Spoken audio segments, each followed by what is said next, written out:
سورہ آل عمران کی آیت نمبر 185، ایک ہی آیت میں نے تلاوت کی ہے، سورہ آل عمران کی آیت نمبر 185۔ سب سے پہلے اس کا سادہ سا مفہوم ترجمہ اور پھر اسی پس منظر میں انشاءاللہ باقی مختصر سی گفتگو۔ اللہ کے مبارک نام سے جو بڑا مہربان، بہت زیادہ رحم کرنے والا ہے۔ کل نفس ذائقۃ الموت، ہر جان جو اس کائنات میں جاندار کی حیثیت سے نمودار ہوئی ہے، اسے موت کا ذائقہ چکھنا ہے۔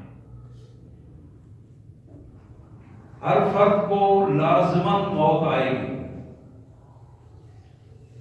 وَإِنَّمَا تُوَفَّوْنَ أُجُورَكُمْ، اور بلا شبہ تمہارے اعمال کا پورا پورا بدلہ تمہیں دے دیا جائے گا یوم القیامہ، قیامت کے دن۔ قیامت کے دن اچھے برے جتنے اعمال ہوں گے اس کا پورا پورا اجر بدلہ سب کو مل جائے گا۔ نتیجہ یہ ہے کہ فمن زحزح عن النار، جو شخص آگ سے بچا لیا گیا، آگ سے بچ گیا، اللہ نے اسے آگ سے بچا لیا، وَأُدْخِلَتِ الْجَنَّةِ، اور جنت میں داخل کر دیا گیا، فقد فاز، بس یہ کامیاب ہے۔ کامیابی یہ ہے کہ آگ سے بچا لیا جائے اور جنت میں داخل کر دیا جائے، فقد فاز، یہ ہے کامیابی۔ اور حقیقت یہ ہے کہ دنیا والوں، جس دنیا میں تم رہ رہے ہو، وَمَا الْحَيَاةُ الدُّنْيَا إِلَّا مَتَاعُ الْغُرُورِ، یہ دنیا کی زندگی یہ تو ایک دھوکے کا سامان ہے، آزمائش ہے تمہارے لیے جو ہم نے تم پر رکھی ہے۔ سوائے اس دھوکہ دہی کے، خود فریبی کے، اس آزمائش میں پڑ جانے کے، اس کی کوئی حقیقت نہیں ہے۔ سبحان اللہ و بحمدہ، سبحان اللہ العظیم و بحمدہ، نستغفر اللہ۔ یا کریم یا ارحم الراحمین یا ذا الجلال والاکرام، وصلی اللہ علی النبی وعلی آلہ واصحابہ وازواجہ وبناتہ وبارک وسلم۔ حضرات، یہ آیت مبارکہ جو میں نے تلاوت کی ہے اور آپ نے سنی ہے، سورہ آل عمران کی آیت نمبر 185، بنیادی طور پر 4 چیزیں اس ایک آیت میں اللہ نے پیش کی، 4 چیزیں بیان کی ہیں۔ سب سے پہلی چیز یہ ہے کہ کل نفس ذائقۃ الموت، یہ پہلی چیز ہے کہ یہ بات طے ہے کہ اللہ تبارک و تعالیٰ نے جتنی بھی مخلوقات جس جس حیثیت میں پیدا کی ہیں، ان سب کو موت آنی ہے۔ وہ انسان ہے، وہ جن ہے، وہ فرشتے ہیں، وہ رسول ہیں، وہ امتی ہیں، کافر ہیں، مسلمان ہیں، جو بھی اس کائنات میں آیا ہے اسے موت آئے گی، اسے موت کا ذائقہ چکھنا ہے، یہ بات طے ہے، یہ پہلی چیز ہے۔ دوسری چیز جو بتائی گئی، وَإِنَّمَا تُوَفَّوْنَ أُجُورَكُمْ يَوْمَ الْقِيَامَةِ، یہ دوسری چیز ہے کہ تم یہاں جو کچھ بھی کر رہے ہو، کسی کو کان سے پکڑ کر اللہ تبارک و تعالی نیکی کی طرف نہیں لائیں گے، کسی کو مجبور کر کے اس کی مرضی کے خلاف گردن سے پکڑ کر نیکی کی طرف نہیں لایا جائے گا۔ اس بندے کو یہ آزادی دے دی گئی، شعور دے دیا گیا، یہ خیر کا راستہ ہے، یہ شر کا راستہ ہے، یہ اچھائی ہے، یہ برائی ہے۔ اب تمہیں اختیار کرنا ہے اچھائی کو یا برائی کو، اپنے اختیار اور اپنی مرضی سے۔ اس کے لیے تم اپنے مالک سے رابطہ کر سکتے ہو، اس کے لیے تم دنیا بھر کے وسائل استعمال کر سکتے ہو، جس چیز پر تمہیں اختیار دیا گیا ہے، تمہارے بس میں ہے، اس کو استعمال کرو اور اپنے لیے جو راستہ تم چنو گے اس کا پورا پورا اجر تمہیں مل جائے گا۔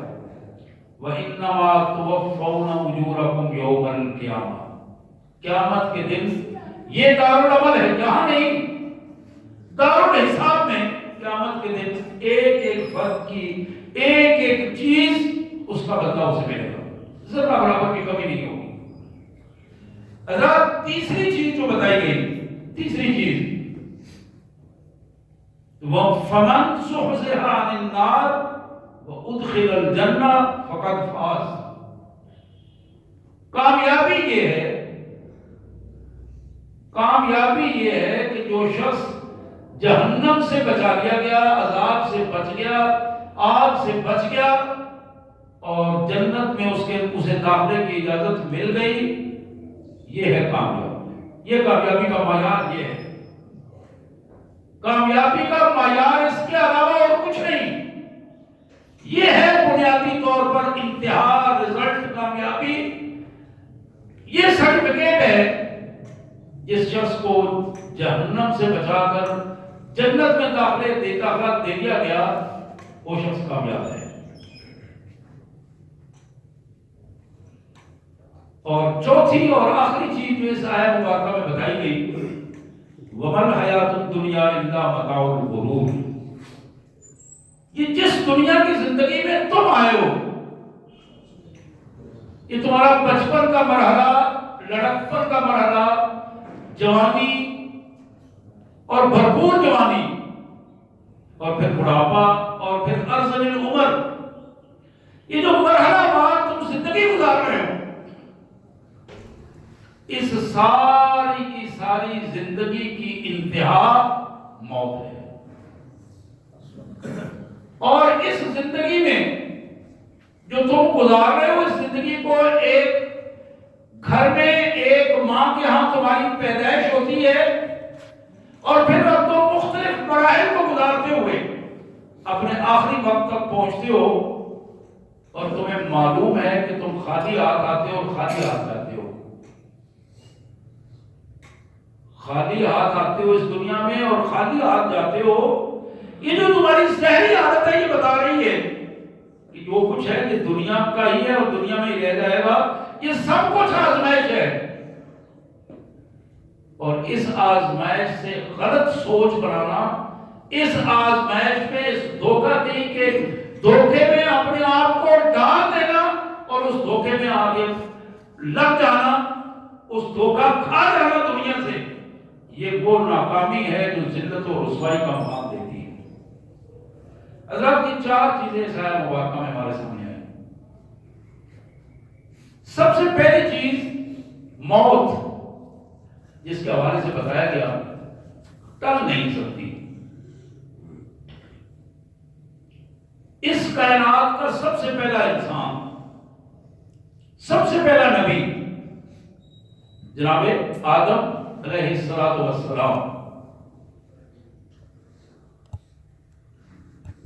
کائنات میں انبیاء کے باپ، پورے انسانوں کے باپ، انسانیت کا آغاز انہیں سے ہوا، اپنا وقت پورا کر کے انہیں جانا پڑا، وہ اس دنیا سے رخصت ہوئے، انہوں نے موت کو گلے لگایا، خوشی سے اپنے مالک کے یہاں گئے۔ اللہ تبارک و تعالی اپنے دوسرے اہم ترین بندے، اہم ترین رسول، جلیل القدر پیغمبر جناب نوح علیہ السلام کے بارے میں اللہ فرماتے ہیں سورہ عنکبوت میں، اور بھی بہت ساری جگہوں پر اس کا ذکر آیا ہے، وَلَقَدْ أَرْسَلْنَا نُوحًا إِلَىٰ قَوْمِهِ فَلَبِثَ فِيهِمْ أَلْفَ سَنَةٍ إِلَّا 50 عَامًا۔ نوح علیہ السلام کو ایک مرحلہ گزرنے کے بعد، آدم علیہ السلام کے ایک مرحلہ گزرنے کے بعد، ہزاروں سال گزرنے کے بعد اپنے ایک پیارے بندے نوح علیہ السلام کو بھیجا۔ 950 سال فلابس ان میں رہے، 950 سال۔ آج کی جب ہم زندگی دیکھتے ہیں تو عجیب معلوم ہوتی ہے کہ ہمیں اگر کوئی 100 سال کا ہو جائے تو لوگ دیکھنے کے لیے بابا جی 100 سال کی معاشرت، چلتے پھرتے کھاتے پیتے، دانت ٹھیک ہیں، آنکھیں ٹھیک ہیں، 100 سال اوپر ہو گئی، 90 سے اوپر ہو گئی، 80 سے اوپر ہو گئی۔ اور پھر ہم جب دیکھتے ہیں اپنے ماحول میں، بلکہ پوری دنیا میں اس وقت دیکھ رہے ہیں، شاید ہی کوئی ایسا بتاؤ جو 150 سال تک پہنچو، 150 60 سال تک۔ پھر اس کے لیے جو 110 20 پر ہو جاتا ہے وہ پھر گنیز بک آف ورلڈ میں نام آتا ہے اس کا، دنیا کا ریکارڈ بنانے والا یہ بندہ ہے جس کو اللہ نے اتنی مہلت دی تھی۔ لیکن مالک یہ کہتے ہیں کہ تم تو اس پہ حیران ہو رہے ہو، ہم نے اپنے بندے کو نوح کو 950 سال ان میں رکھا، اور 950 سال رہ کر پھر جانا پڑا۔ یعنی جانا تو تھا، انہوں نے 900 سال رہتے تو پھر بھی جانا تھا، 100 سال رہتے پھر بھی جانا تھا، اگر 950 سے زیادہ رہتے پھر بھی جانا تھا۔ اس لیے کہ جانا طے ہے، یہ بات طے ہے کہ انہوں نے جانا ہے، جو بھی اس کائنات میں آیا ہے اسے جانا ہے، یہ بات اللہ کے ہاں طے ہے۔ اسی طرح حضرت موسیٰ علیہ السلام بڑے جلیل القدر پیغمبر، بخاری میں ایک بڑی معروف روایت ہے، بخاری شریف کی روایت جناب ابو ہریرہ رضی اللہ تعالیٰ کے حوالے سے۔ جناب ابو ہریرہ کہتے ہیں کہ میرے آقا محمد کریم صلی اللہ علیہ وسلم نے فرمایا، ارسل ملک الموت الی موسیٰ، ملک الموت جناب اسرائیل علیہ السلام کو اللہ نے حکم دیا کہ جاؤ موسیٰ کے پاس اور موت کا پیغام لے کر جاؤ۔ فلما جاؤ سکا، اللہ کا فرشتہ اسرائیل علیہ السلام اللہ کے بندے، پیارے بندے اور پیغمبر، جلیل القدر پیغمبر موسیٰ علیہ السلام کے پاس انسانی شکل میں آئے۔ انسانی شکل میں آ کر انہیں بتایا کہ میں اللہ کا فرشتہ ہوں اور آپ کی موت کا وقت آ گیا۔ حضور فرماتے ہیں جب اس نے کہا کہ موت کا وقت آ گیا تو حضرت جلال میں آیا اور تھپڑ مارا اس کو کہ تم انسان ہو کر مجھے موت کا پیغام دے رہے ہو۔ اور تھپڑ اتنا زوردار تھا، تھپڑ تو آپ جانتے ہیں پیچھے بھی انہوں نے مارا تھا، ایک موقع سے ہی بندے کو رگڑ دیا، یہاں بھی تھپڑ اتنا زوردار تھا اس انسان نما فرشتے کی آنکھ نکل گئی۔ فرجع الی ربی، وہ فرشتہ اپنے مالک کے پاس پہنچا، اجازت نہیں تھی، وہ آگے چونچڑا کرنے کی اجازت نہیں تھی، پیغمبروں کے پاس اللہ تعالیٰ اسی طرح اجازت کے ساتھ بھیجتے۔ واپس پہنچا، فقال ارسلتنی الی عبد لا یرید الموت، جا کے عرض کیا مالک آپ نے تو مجھے اپنے ایسے بندے کے بعد بھیجا ہے جو موت مرنا ہی نہیں چاہتا، لا یرید الموت، اس کا مرنے کا ارادہ نہیں ہے۔ فرد اللہ علیہ عینہ، اللہ نے اپنے اس فرشتے کی آنکھ اس جگہ پہ لگا کر اس کو واپس کر دی، آنکھ ٹھیک ہو گئی اس کی۔ جب ٹھیک ہوئی فقال ارجع فقل له یدہ علی متن ثور، جاؤ میرے بندے کو یہ کہو کہ اگر تم اس دنیا میں رہنا چاہتے ہو، نہیں مرنا چاہتے ہو، تو پھر ایک بیل کے جس پر بال ہوں اس بیل کے بالوں پر ایک ہاتھ رکھو اپنا، فَلَهُ كُلَّمَا خَطَّتْ بِهِ يَدَهُ بِكُلِّ شَعْرَةٍ صَلَاةٍ، اس کے ہاتھ کے نیچے جتنے بال آئیں گے ہر بال کے بدلے ہم 1 سال اس کی عمر بڑھا دیں گے. یہ پیغام موسیٰ علیہ السلام تک پہنچ گیا. یہ پیغام جب پہنچا تو موسیٰ علیہ السلام اب مالک سے عرض کرنے لگے رب ثم ماذا، یہ جتنے بال آئیں گے اتنے سال، جن کو دوسرے رتوں میں ہزاروں سال، اس کے بعد کیا ہوگا؟ مالک نے فرمایا کہ ثم الموت، پھر تمہیں مرنا ہے، آج بھی مرنا ہے پھر اس کے بعد بھی مرنا ہے. فقال فالآن، میرے مالک اگر میں نے ہزاروں سال بعد بھی مرنا ہے تو پھر میں ابھی مرنے کے لیے تیار ہوں.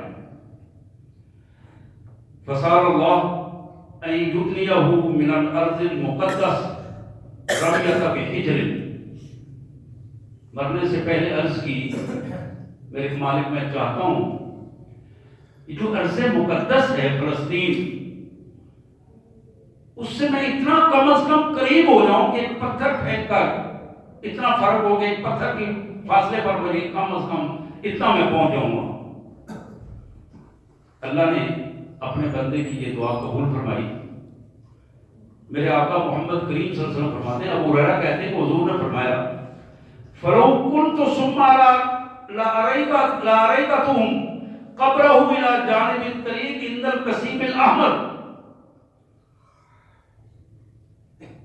اگر میں وہاں ہوتا اور تم بھی ساتھ ہوتے تو میں تمہیں دکھاتا کہ موسیٰ کی قبر اس راستے کے ساتھ ہی بنی ہوئی ہے، اور یہ وہ قبر کے ساتھ ہی ایک سرخ رنگ کا بڑا ٹیلا ہے، اس ٹیلے کے ساتھ موسیٰ علیہ السلام کی قبر ہے. اللہ لا الہ الا هو الحی القیوم وحدہ لا شریک، ذات گرامی موت سے پاک ہے.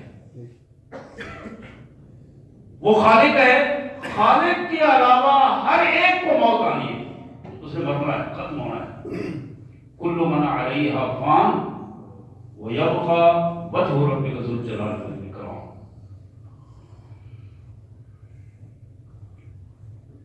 اسی طرح سورہ مائدہ میں اللہ تبارک و تعالیٰ نے اپنے ایک اور پیارے بندے، پیارے رسول، جلیل القدر رسول حضرت عیسیٰ سلام اللہ علیہ، ان کے بارے میں اللہ فرماتے ہیں کہ من مسیح ابن مریم الا رسول، مریم کا بیٹا عیسیٰ علیہ السلام یہ تو ہمارا رسول تھا. ہم نے اپنا پیغام دے کر اسے لوگوں کی طرف بھجوایا. وہ رسول ہے، خدا نہیں ہے. قد خلت من قبل الرسل، اس سے پہلے کتنے ہی ہمارے رسول آئے، ہم نے پیغام دے کر لوگوں کی طرف بھجوایا، واپس سے بلا لیا. اپنی ڈیوٹی انہوں نے کی، ڈیوٹی کے بعد واپس پہنچ گئے. حضرات، میں نے پچھلے جمعہ المبارک کو بھی اپنے پیارے آقا سید عالم صلی اللہ علیہ وسلم کے حوالے سے وہ لمحات کا ایک منظر پیش کیا تھا جب آپ اس دنیا سے رخصت ہو رہے تھے. وہ لمحات کیا تھے؟ آج تو میں آپ کے سامنے چیز رکھ رہا ہوں کہ جناب آدم علیہ السلام، جناب نوح علیہ السلام، جناب موسیٰ علیہ السلام، جناب عیسیٰ علیہ السلام، اللہ کا ایک ایک پیغمبر اور پیارا بندہ، ان میں سے ہر ایک اپنے مالک سے محبت کرنے والا، ہر ایک اپنے مالک کی دیدار کا مشتاق، اور ہر ایک اپنے مالک سے ملنے کے لیے ایک طرف رکھنے والا پیغمبر اور طرف رکھنے والی ہستی. اللہ کے رسول صلی اللہ علیہ وسلم نے ابو داؤد میں ایک روایت، جناب ابو ہریرہ رضی اللہ تعالیٰ عنہ کی یہ روایت جو ابو داؤد میں بڑے واضح الفاظ میں ہمارے سامنے رکھی گئی. نبی محترم سید کائنات رحمت للعالمین